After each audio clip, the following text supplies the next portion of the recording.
Hey, this is Nathan Young, founder and author of How to Be Second.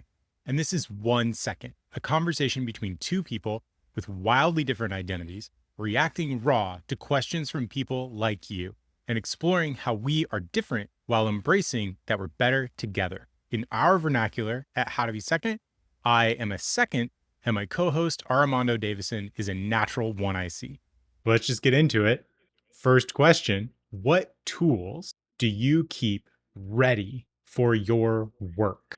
When you go to work, what's in the bag that you're like, oh yeah, that's on my belt, that's in my bag, that's whatever, but like what do you keep ready to go when you go to do work that you do? You know, Nathan, this question is so interesting for me because when I think of like what is the thing that I probably couldn't live without in my Batman utility, it's movies and TV shows.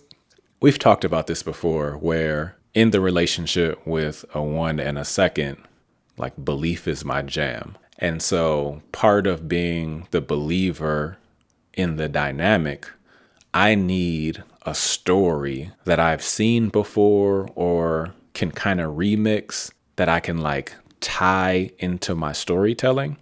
So, for example, literally, this happened this morning. For the audience, Nathan and I are tag teaming on a foundation in our own kind of way. But the core video on this landing page, I didn't know how to tell the actual story, like what I really wanted to resonate for a new person that's watching it for the first time.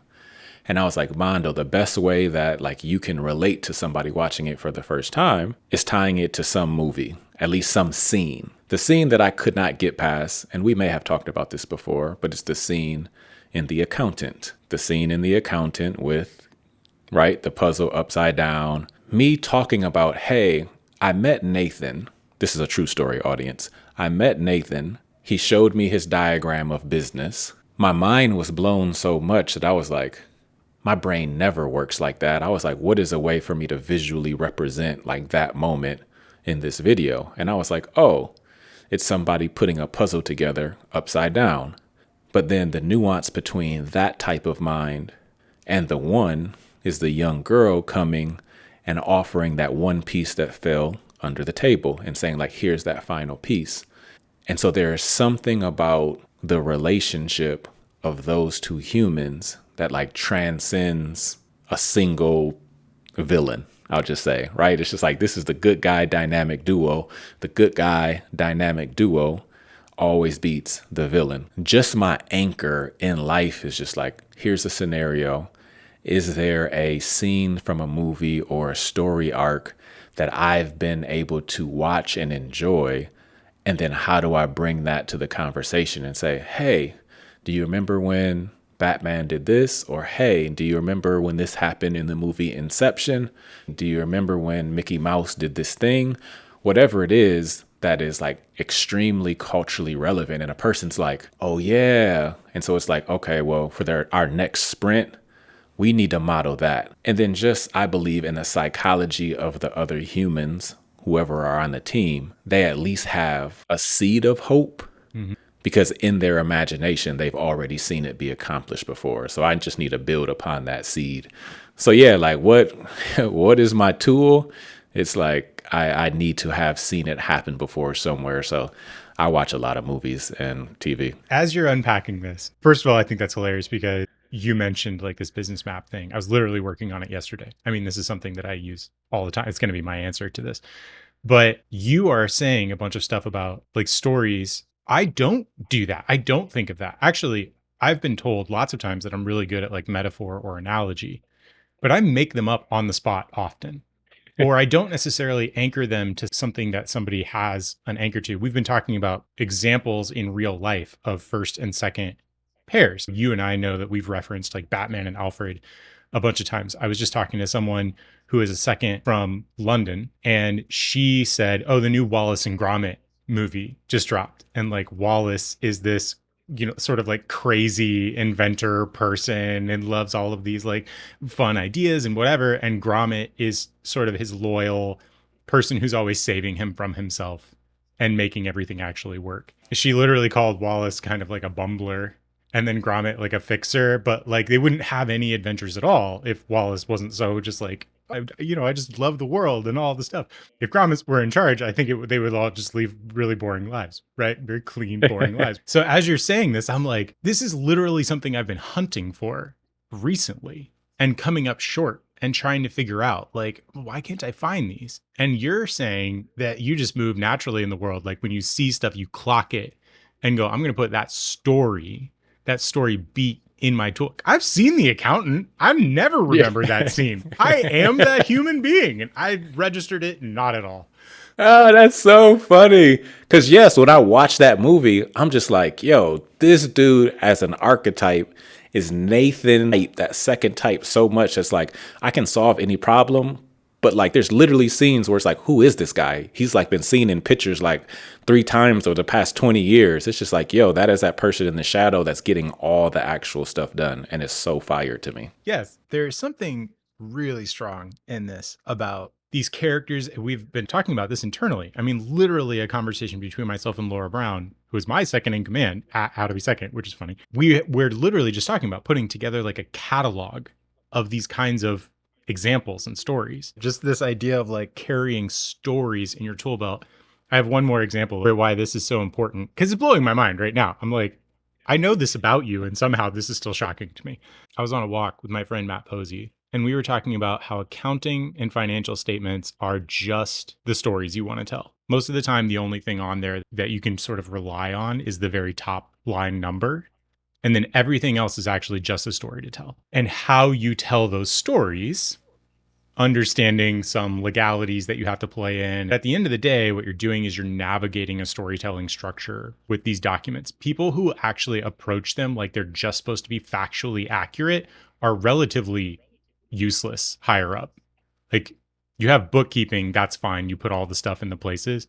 But even setting up the buckets where the money is supposed to get allocated to so that it can be on a line in the P&L somewhere is a decision you have to make at a higher level that goes to the story you want to tell. I stole in this conversation. This conversation recently in funding has been between EBITDA, which is has been around for a very long time. So that you look at earnings out the bottom of this stack of things and you go, okay, cool. Well, I understand classically what the value of this business is because this is its EBITDA.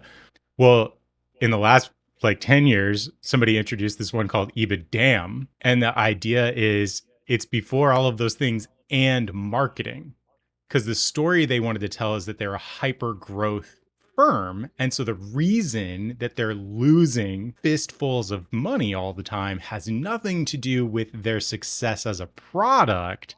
What they should be valued on is their success as a product, except their marketing spend, because they're spending so much money growth focused that you shouldn't pay attention to that. So we're going to hide the fact that we lost $500 million this year under the guise of hypergrowth. Yo, this is so fascinating to me. To me, it's like a great example of a yes and story where I feel like I have this extremely unique gift to like see a nuance in a story that I'm going to tell out loud to somebody else, right? Somebody gave me a compliment yesterday about just being able to influence a room with my storytelling. And I was like, thank you for that. But what you're saying is, yes, on the back end, though, operationally, that same type of nuance gift is there. It's just applied in a different way. And what I'm telling you right now is if you bring me back there to try to read or interpret or create for that, I'm going to fail miserably. And so being able to partner with a second or someone who's gifted at telling a story using that language versus me telling it in the marketing way, right? What you're putting the 500 million towards is just a dope story in itself, like how that tandem works. That's awesome. Maybe I'm wrong, but I can almost guarantee that it wasn't a finance person who came up with the idea to shove that into marketing and call it EBITDA and get valuated on. It was definitely a one's idea. Yo, hey, what if we tried this? I'm telling you that. And what's so dope about what you just said, right? Like at its core, ones, and I'm saying this in the most respectful way, many ones are so arrogant that we believe we can just create something out of thin air. Like if the story makes sense enough that it's compelling, we're like, EBITDA, right? Like the second is just like, here are all the Lego pieces. I've organized them. What else am I to do? That's like you calling to us and say, bro, he needs me to create a new Lego piece. Like one that's not part of this story and then just throw it on the ground. And like we get so excited just creating this brand new abstract Lego piece to just make the story more dynamic. The journey that happens when you put these two archetypes together becomes so fun when they're both standing or sitting in the seat that they're supposed to sit on. Because it's like, I'm carrying the ball. Nope, it's your turn. All right, you carry it. Nope, it's your turn. All right, I need you. I need you. And it just goes back and forth. And that volley just continues to happen. What's hitting me right now is there are so many smaller organizations where there's just one person in that seat and they're trying to juggle, where they don't have a person to lob it to. And it's just like, yeah, guy or gal who's juggling, you might be able to juggle 3 balls, but not 97. It's like impossible. You need that other person sitting in that seat to share the load. Can I steal it and answer my way? Because it's boring, but I think it would be fun for people like me. Yeah, go for it. Go for it. You got it. Well, I mean, I've sort of showed my hand a little bit, like, because I've already started talking about like financial statements and all this other stuff. But I was really excited when I saw this question because like you said, that business map. So for people who are familiar with like big whiteboarding software like Lucidchart or Miro or things like that, I utilize those tools and I use them in a way that other people have been like, yo, we don't see people do these things with that stuff. And I'm like, but it's just a big whiteboard. You can just keep going. And so I keep thinking tools. Most of my tools are thinking tools and questions. I think of questions as tools. I think there are rules around these things. So like I have my business map and it's got hundreds of nodes on it at this point. And I call it my dependency map. There are rules around how to use the map and navigate it and whatever. It's not a linear journey. So I keep that thing available. And I also keep a bunch of frameworks available. So even like storytelling frameworks, because I'm not gonna clock stories. I'm going to understand a framework of how to tell a story. And so I've collected things like the story brand framework, which is, I think, Business Made Simple now, or I have all these books on my shelf and all of these like represent different frameworks. And I've collected those and I've put them all into this gigantic like Lucid or Miro or whatever. But I think the most important part of that is I've learned how to use those tools really well. So as I've seen people come across like, oh, they're like, oh, steal my AI automation thing and I'll give it to you for free, which is just an AI generated LinkedIn post in the first place and whatever. Um, I'm like, this is the bait, everybody. This is it. like, I'm like, well, who cares? Like, you're walking around in Home Depot. The promise of this thing is just Home Depot being like, yo, look at all these tools. And I'm walking around like, well, right, but do you know how to use any of these things? So I have a selection of tools. I do keep a bunch of them. And I generally keep them in whiteboarding spaces because a lot of these tools are thinking tools, framework tools, and work gets done within that. And also questions. I believe absolutely this podcast that we're doing right now is a really good example. We make space for 2 questions. We navigate, you and I, back and forth within that. But what we have space for is 2 questions. We don't have time for infinite questions. So one of my rules around questions is you only get so many. People are like, oh, I have a million questions. And I'm like, no, no, no, no, no. You need to bring 6 sharp, dense questions Mm-hmm. because you only get so much time and you only get so much of a person only has so much energy to answer questions. I've had that experience where I'm like 14 questions in and the person is just like, I'm so sick of it. So that's what I keep Yo, as tools. let me just say something real quick because what's super funny about your question tool or framework is literally I was walking home before this podcast, and for some reason I was thinking, if I sat down with Barack Obama, what question would I ask that human? And I was really trying to consolidate, like, hey, if you gave me an hour, what questions would I ask? And I was like, no, Mondo, you just need to ask one dense, dope question and then walk out. One, it would be kind of arrogant for Obama to have delegated an hour. And then after 15 minutes of his answer, I'm like, oh, I'm good. That's all I needed. I feel like he would be like, hey, go get that guy. Who is that? Yeah. So that's one piece. But literally, this is the question that I came up with.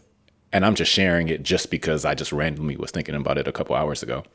I was like, okay, Mr. President, there was a season in your life where most of the world did not know who you were, but you were still called to step into a leadership role. And then there was a transition where everybody in the world knew who you were and you were called to be in a leadership role. My question is, what aha insight or best practice would you offer me to highlight the difference between how you showed up to relate to other leaders on both sides of that, I don't know, pendulum?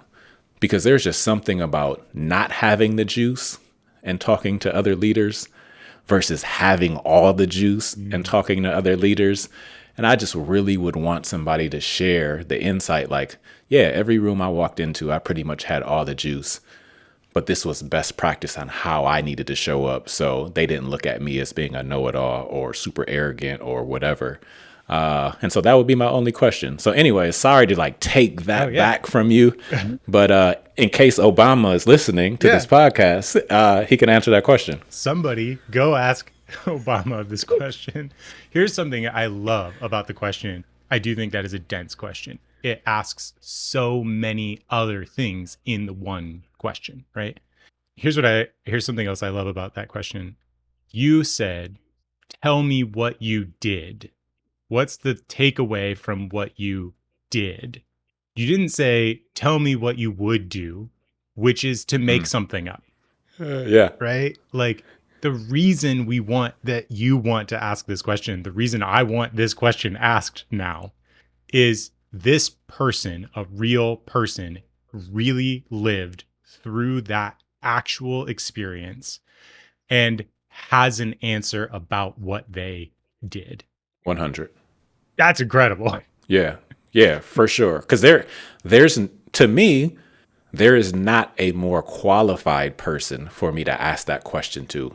Like, you had no cachet before you became president in which somebody was like, yo, Obama's coming, right? Like, you literally went, quote unquote, nobody to the broader society to the one, like the main one. And so that human has to show up a certain kind of way. One, right, on not having his chest out too much. But on the flip side, it's like, well, it has to be out enough or somebody are going to look at you like, yo, you're not supposed to be in this seat, which was a huge like knock on Obama when he was running for president in the first place. And so anyways, man, like that question is the foremost coolest question I feel like I could ask Obama. And so now that I put it out into the universe, my belief is he will answer it one day. Yeah. Give me, before we close this section down and we jump into the next one, give me like a little bit of a rapid fire top 5 stories that you tend to carry with you. And then I'll shoot out a couple of tools. Yeah. The number one story that I reference now is Ted Lasso, because there are so many great archetypes of humans who start one way, go through some extreme adversity, and then come out of the other side like a more healed human, but in a very like practical way where you can see like this person is struggling with their relationship with their wife, or this person is struggling with their relationship with the expectations of their parents, or here's conflicts between two teammates. Like they're very like tangible relational things where it's like this episode does a great job of creating like sitcom moments where you're like, I learned something from that if you're looking for that. Outside of Ted Lasso, honestly, I just watch the most random stuff at the most random times. And somehow God just put me on this cadence where after I watch the thing, like within a week, I get to use something from that asset. And so like I use it and then I probably forget about it. And I would say like that's one of the biggest differences probably between you and I is like my memory is so short that like I only have to cache it for a certain amount of time. I use it and then I move on to the next thing. But it allows me to like talk about the story with so much passion because it's the only thing really top of mind. And like that's just, I feel like a gift that God gave me. Like, I don't need you to have this long memory. Just use the tools that I give you in that week, and I'm gonna give you some new tools the next. So, Yeah, I do not feel that way at all. I feel more like maybe like a librarian. I'm which is dope always because I'm like, hey Nathan, what did you say back in 1997? You're like, hold on, and then boom, you pull it. Oh, literally, we were trying to get a padlock off of our door because we bought our house pretty recently, and we had this like ceremonial padlock on there from when we first got it because we rented it for several years before we bought it. Well, we forgot the combination, so we were like, should we get bolt cutter? Should we get whatever? And I was like, yo, hang on, somebody must have told us the lock code at some point. So I got an email out from 6 years ago that had the Absolutely combination not. in it. I'd have been like, yeah, where's the bolt cutters? Because I'm not even gonna play that game. Like, let's cut it. Yep, Yeah, yep. I found it in 10 minutes. that's funny. Here are a couple of tools that I use. The very first one is my business map. I refer to it constantly. This is not a tool somebody else could take, except the idea of like building your own sort of like tool shed. So that would be the first thing is I have a tool shed, and that's the first tool that I use is a space to store my tools that I can return to consistently, and I know what that space is. And for me, I build everything in Lucidchart. So I guess Lucidchart is my tool, and then also that's where I keep my tool shed. The second one is like I said, thinking structures. And so like how a sales funnel works, how a marketing funnel works, how product and company margin work, how and breakdowns for all of those things, and then frameworks for same page or meeting agendas. So like I believe in having a consistent agenda every single time because I think there are only a few questions that matter. Once again, like ask the right questions in the short time. And so like I have a set of agendas. I never go anywhere to any meeting without my two most important questions, and those are what's going well and what do we wish were going well, because they pinch hit for me in so many situations. It's ridiculous, right? What's going well is something that if I ask it over the course of 6 months of same page meetings, I can, if I write down the answers, I can copy all of those into a single document at the end of 6 months, and I can use it as a testimonial thing. I can use it as slides, as a case study. I can use it as a way to prove value, if I'm, like looking for a promotion or to showcase the work that I've done, to remind myself for future whatever. So many people have to go hunt for testimonials at the very end of a situation. I gather them all along the way, and it makes it so easy for the person across from you to be, you can just hand them a document and say, can you just strike what you don't want said? And then almost every single time, unless you totally biff the relationship, they're just like, you can say all of that. All of that sounds great. I said that. Oh my gosh, we did do that. That's so great. Like it almost like will restore a relationship. And so I never go anywhere without those tools. And then the last thing is basically an Eisenhower matrix, very similar thing to that. And that is something that Tony and I came up with called the 9box. And it's not that HR thing. You can find it at 9box.info or howtobesecond.com/the 9box. But it's very similar to an Eisenhower matrix, and it's a 9-point grid. And like I think of everything in that.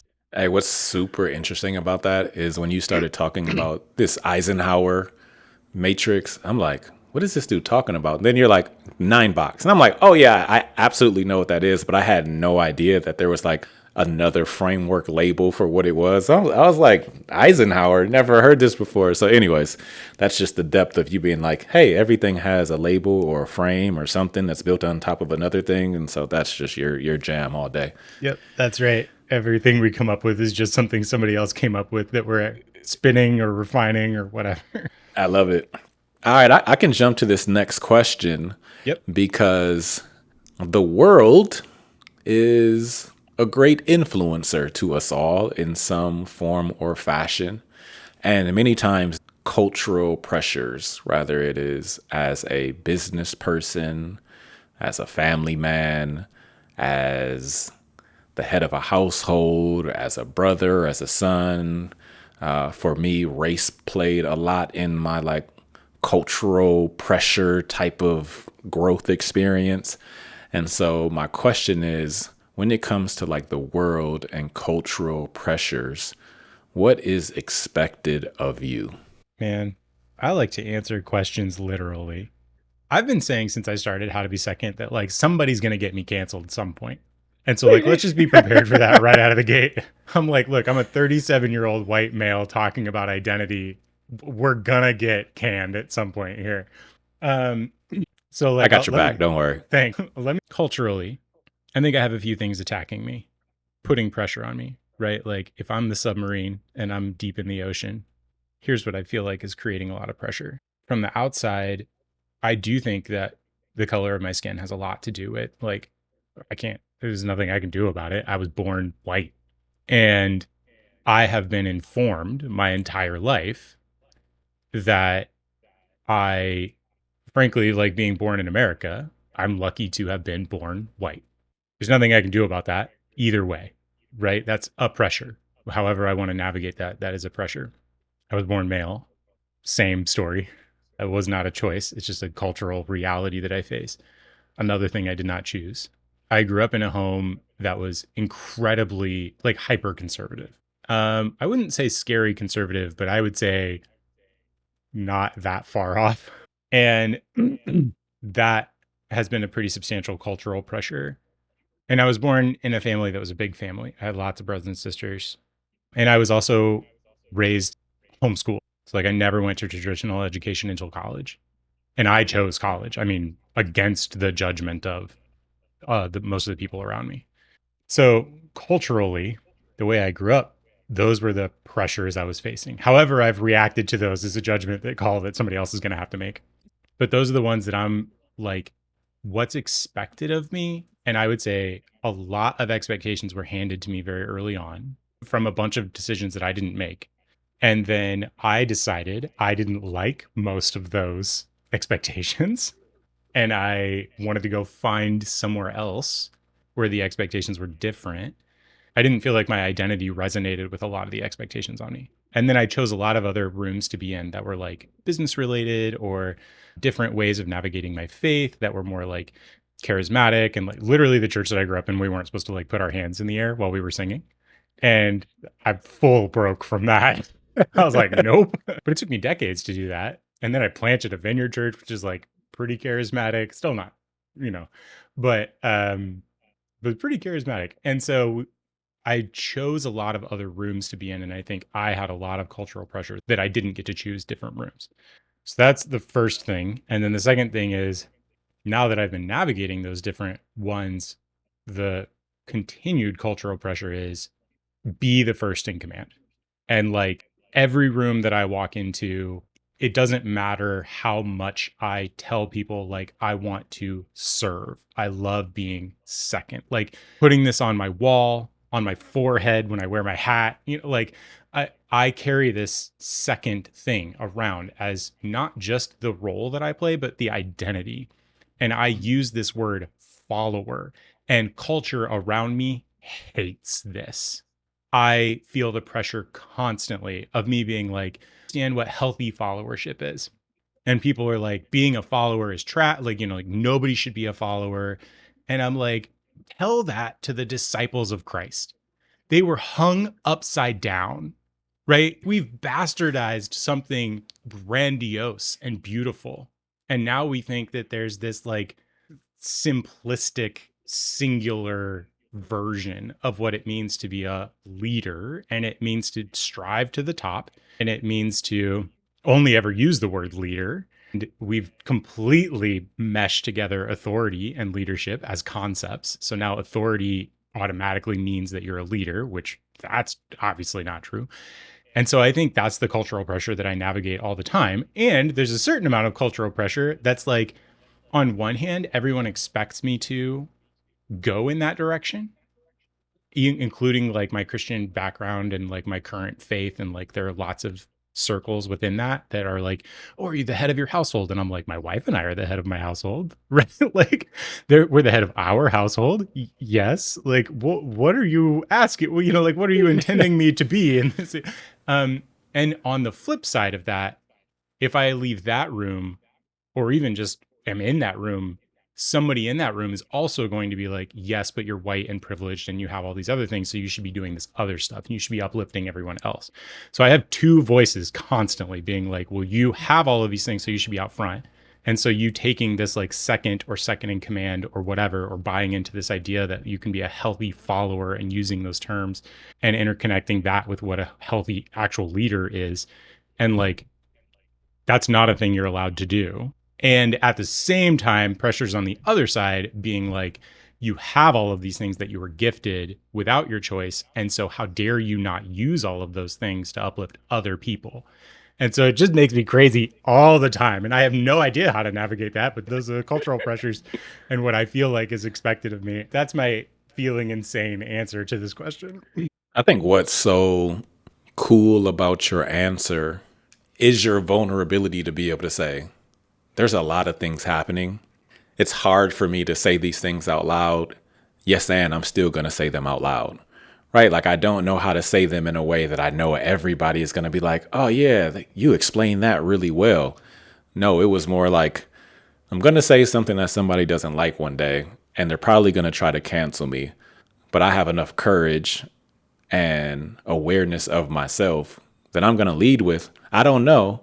I'm saying these things out loud, so maybe tomorrow I know a little bit more. And I think that that's super dope that we've created this safe space to just be able to say things out loud that we may have to like reflect on 3 years from now and be like, oh yeah, like I had no real context to like what I was saying back then. Now I have a more awareness. Let me now say a good answer to this out loud at 40 as opposed to like how I feel at 37. So shout out to you for that. Thank you. On the flip side, historically in my journey, and I want to say this like in a way that to most humans, I have always shown up as the nice guy or the good guy. I say that a lot. Yes, and there are humans who have got really close to me over the years who would also say, and he's pretty narcissistic. And so I like want to put these two things together because I'm going to talk about culture, but I'm not necessarily going to like fully resonate with the word pressure because I've lived with a level of narcissism that I had to release. But like I never really felt pressure from somebody else's opinions of me because like honestly, I just didn't care. So one, shout out to you talking about Christ and followership because one of the quote unquote cultural pressures, and I'm going to use the word expectations, one of the cultural expectations for me was to always lead. So like you're spot on, like the expectation is never follow, always lead. And I feel like that becomes an unhealthy habit over time if you never build a relationship with Christ and follow his word. I definitely fell in that bucket and made some unhealthy choices along the way. However, I will say that the pressure that I put on myself is definitely the story of the prodigal son.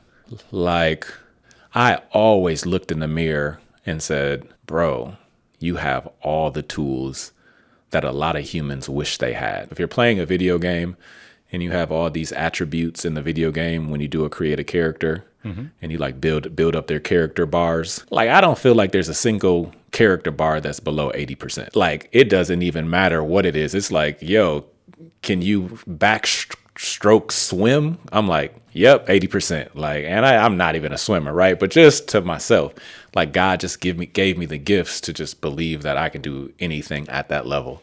So with that prodigal son expectation of myself, the pressure is living up to the outcomes that I believe are expected of me. And so I shared through my journey that in sports, I'd win championships or MVP or most valuable, whatever, like all these things and trophies and accolades or recognized in like business magazines or newspaper or whatever. Like people are like, oh yeah, Mondo's that guy. But to me, I never actually felt proud of those things.